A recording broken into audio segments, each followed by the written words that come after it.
তোমরা বিগত প্রথম দিকে আমরা যে ক্লাসগুলো করেছিলাম ট্রান্সফরমেশন সেন্টেন্স সেগুলো নিশ্চয়ই দেখেছো। সেখানে আমরা কিছু নিয়ম নিয়ে কথা বলেছি এবং প্রাথমিক পূর্ব জ্ঞান নিয়ে কথা বলেছিলাম। তো ট্রান্সফরমেশন সেন্টেন্সের ক্ষেত্রে যে ব্যাপারগুলো সবচেয়ে পরিলক্ষিত সেটা হচ্ছে সিম্পল, কমপ্লেক্স, কম্পাউন্ড এর যে রূপান্তরগুলো যদি আমরা দেখতে যাই, সেখানে প্রাথমিক যে ব্যাপারটা তোমাদেরকে মনে রাখতে হবে, একটা বাক্য থেকে একটা বাক্যের রূপান্তর করলে সাবঅর্ডিনেট ক্লজের পরিবর্তন করতে হবে, মানে ক্লজ চিনতে হবে। আর সাবঅর্ডিনেট ক্লজের পরিবর্তন ছাড়াও আরেকটা জিনিস, প্রিন্সিপাল ক্লজের তেমন কোনো পরিবর্তন হবে না, সেটা প্রোনাউন এবং পার্সনগত পরিবর্তন হতে পারে, সাবজেক্ট পরিবর্তন হতে পারে। আরেকটা ব্যাপার হচ্ছে সেটা হচ্ছে টেন্সগত দুইটা সবগুলো ক্লজের টেন্সগত একই রকম থাকবে।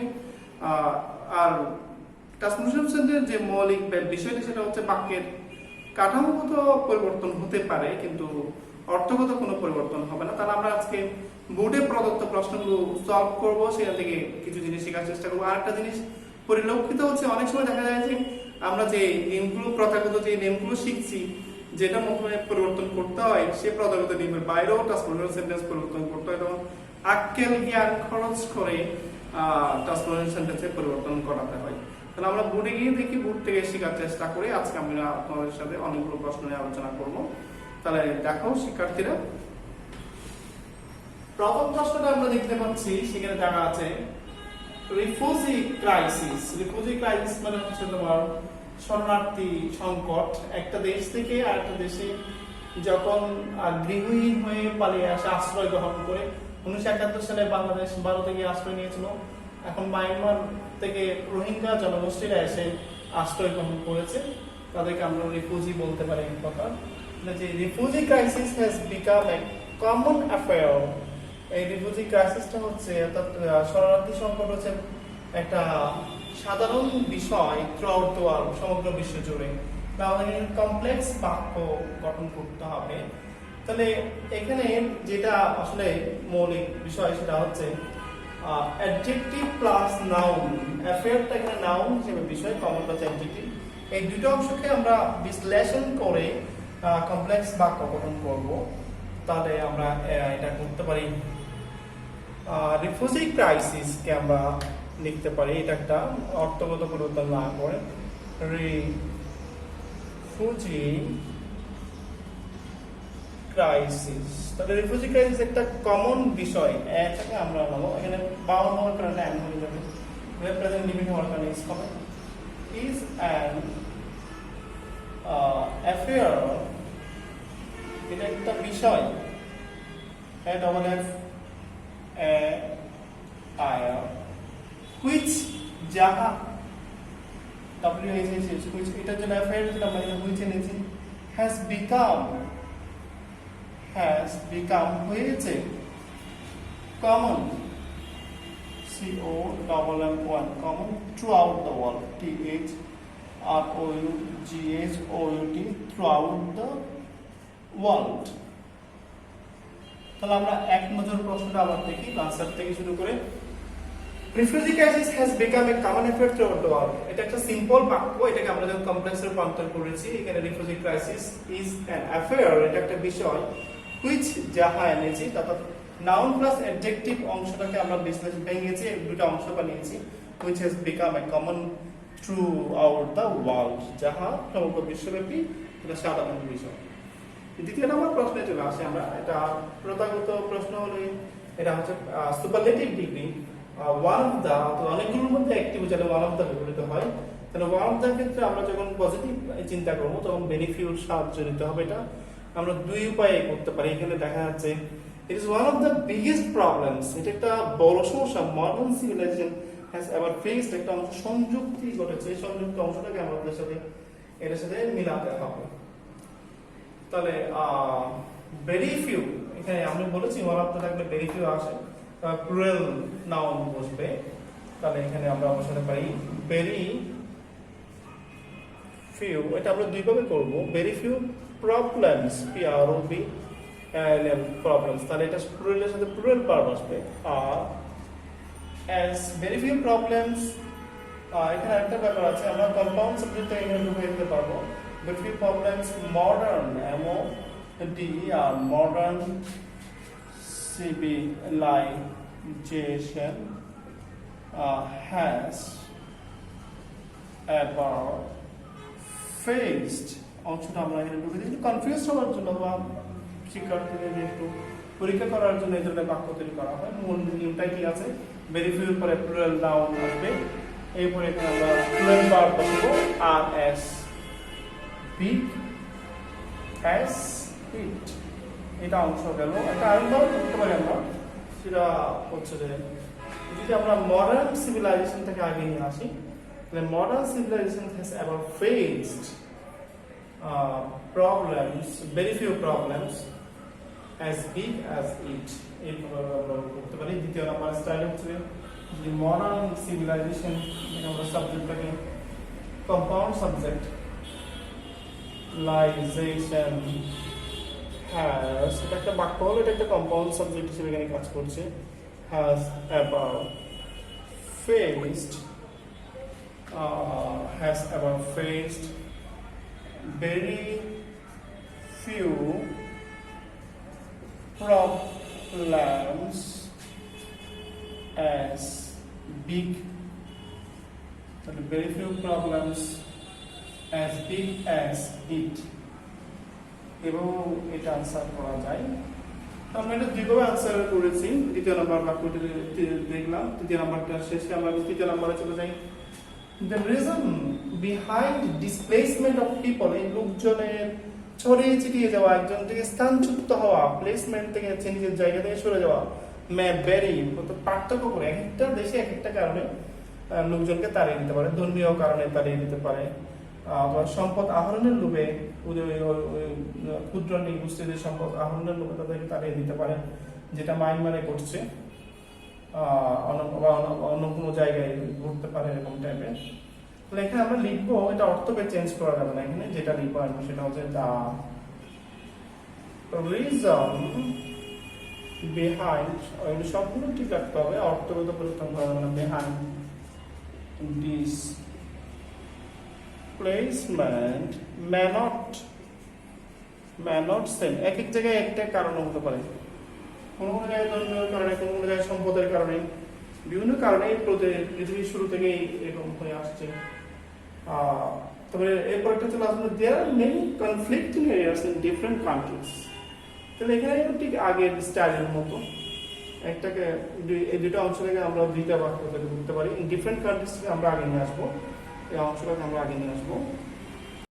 তাহলে এটা ইন ডিফারেন্ট কন্টিনেন্টস লেখা আছে, এই অংশটাকে আমরা আগে নিয়ে আসবো। বিভিন্ন মহাদেশের মধ্যে, ভিন্ন ভিন্ন মহাদেশ, ইন ডিফারেন্ট কন্টিনেন্টস, কমা দিব আমরা। দেয়ার আর মেনি এরিয়াস, তাহলে আমরা এটাকে ভাগ করবো বলে দেয়ার আর মেনি এরিয়াস, অনেকগুলো জায়গা আছে। There are many areas, there are many areas which, যাহা এর সাথে আমরা এখানে which বলবো, WHI, which are conflicting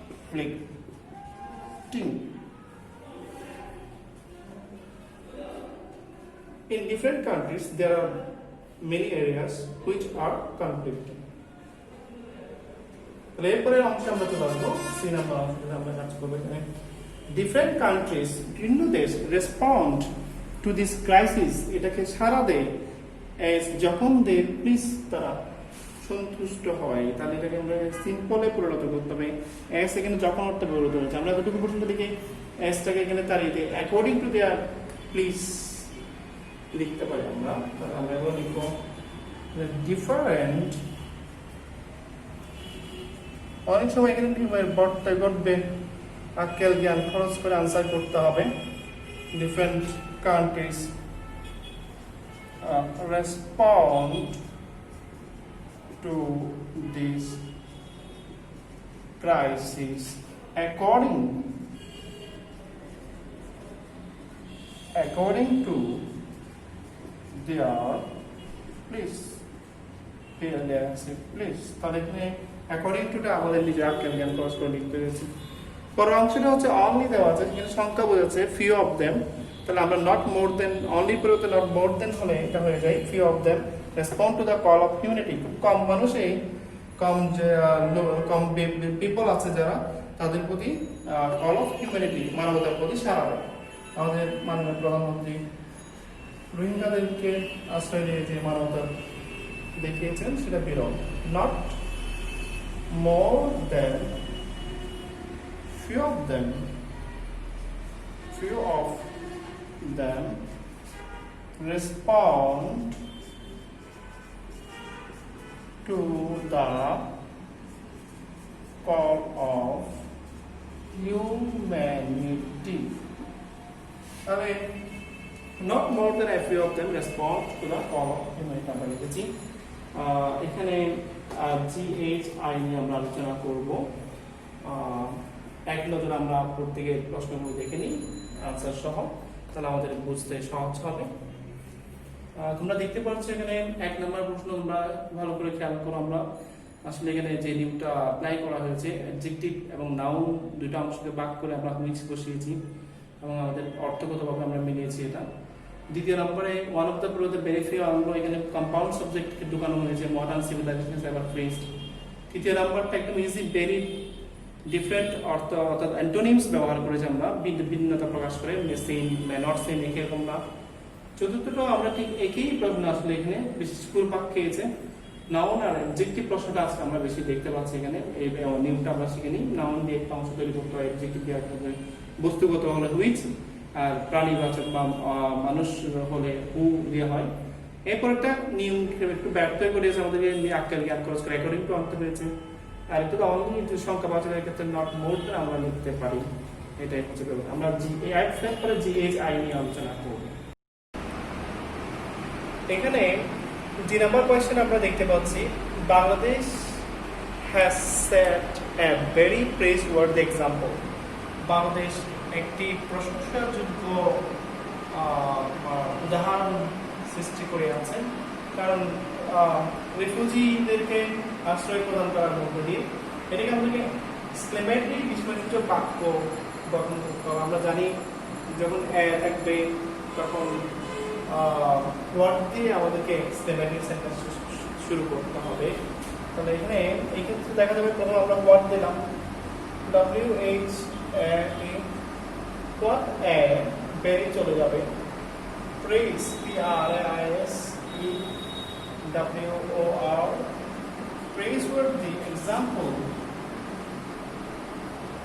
EXAMPLE, Bangladesh has set, এখানে হবে বাংলাদেশ has set এক্সক্লেমেটরি চিহ্ন আসবে। তাহলে এখানে আনসার কি হলো, what is praiseworthy example Bangladesh has set, কত প্রশংসাযোগ্য উদাহরণ বাংলাদেশ সবার সামনে রাখি আছে, এই ব্যাপারটি আশ্চর্যজনক বাক্যের মধ্যে আমরা প্রকাশ করেছি। অ্যাসার্টিভ বাক্য এবং অ্যাফার্মেটিভ বাক্য বলা যেতে পারে এটাকে। তাহলে দ্বিতীয় নম্বর প্রশ্ন চলে আসে, when Bangladesh accepted the refugees, যখন বাংলাদেশ শরণার্থীদেরকে গ্রহণ করেছিল, দে অনার্ড হিউম্যানিটি, তারা মানবতাকেই সম্মান প্রদর্শন করেছে। এটা এই বাক্যটাকে আমরা যখন সিম্বলে পরিণত করতে যাব, আমরা হোয়েনযুক্ত বাক্যকে সিম্বলে পরিণত করা বা ভিন্ন সাবজেক্টযুক্ত বাক্যের ক্ষেত্রে আমরা নিয়ম প্রদান করে থাকি। এই ক্ষেত্রে আমাদেরকে মিলানোর জন্য দে জায়গায় বাংলাদেশকে আনতে হবে এবং প্রিন্সিপাল ক্লজ দে বাংলাদেশ অনার্ড হিউম্যানিটি এটা আগে নিয়ে আসতে হবে। সাবঅর্ডিনেট ক্লজকে আমরা অ্যাকসেপ্টেড এই জিনিসটাকে দ্য রিফিউজিস বাই দ্বারা কানেক্টিং করতে হবে, তারপর তার প্রেজেন্ট ফর্মে আইএনজি, তাহলে হয়তো অর্থটা মিলে যাচ্ছে। তাহলে আমরা লিখতে পারি এভাবে, বাংলাদেশ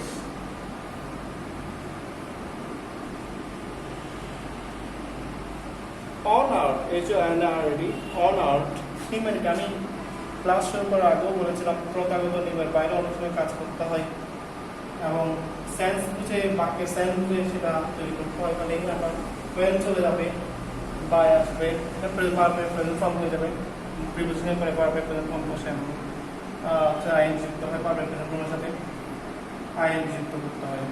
এটা বলছি PT accept, CPT accept ing, by accepting the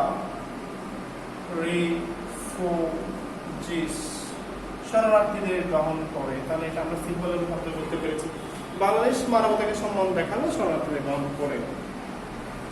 সুপ্রিয় শিক্ষার্থী, আমি আগেও বলেছিলাম কিছু কিছু ক্ষেত্রে নিয়মের ব্যত্যয় ঘটাতে হবে। তাহলে এখানে Bangladesh showing great care and love to distressed humanity, এই জায়গায় আমরা চেঞ্জ করার চেষ্টা করবো, টু এর পরিবর্তে সেখানে। তাহলে আমরা এটা লিখে নিই, Bangladesh BANGLADESH is showing great GRAT great care and love, তাহলে এখানে আমরা দ্যাট লিখব, দ্যাট ইজ distressed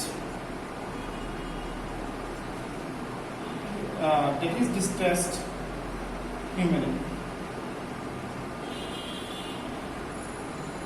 সুপ্রিয় শিক্ষার্থীরা, এখানে আমরা একটা জিনিস সংযুক্ত করেছি, সেটা হচ্ছে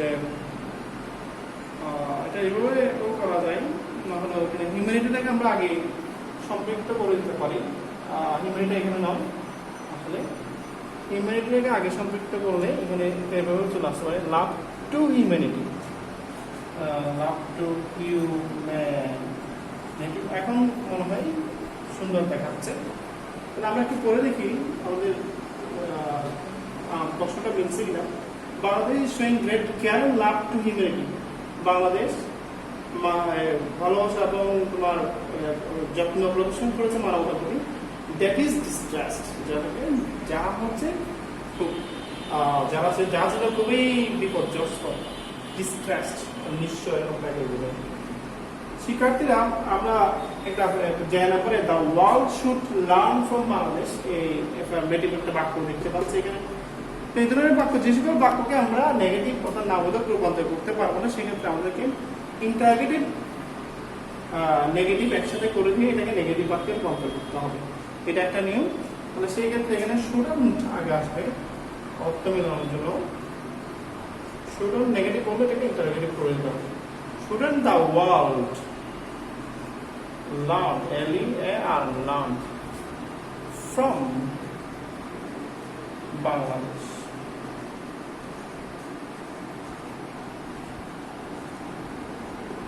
তাহলে আমরা জি থেকে যে পর্যন্ত প্রশ্নগুলো যেগুলো আনসার করলাম তোমরা একটু এক নজর দেখে নিতে পারো, এখানে পরে বুঝতে পারবে আজকে আমরা কি আনসার করেছি। প্রথম প্রশ্নটা আমি বলেছিলাম স্পেলিং বাক্য করা হয়েছে, প্রশ্ন দেওয়া আছে এটা অ্যাফার্মেটিভ বাক্য।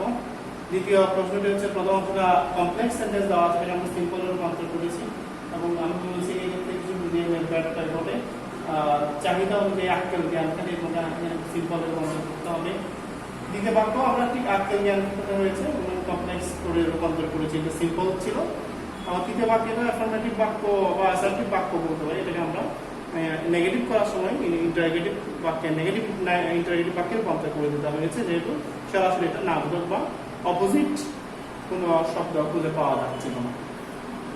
তাহলে শিক্ষার্থীরা ট্রান্সফরমেশন সেন্টেন্স, সিম্পল, কমপ্লেক্স, কম্পাউন্ডের রূপান্তর, আসলে আমরা এটা শেখার মূল উদ্দেশ্য হচ্ছে বাক্যগুলো গঠন সম্পর্কে সম্যক জ্ঞান লাভ করা।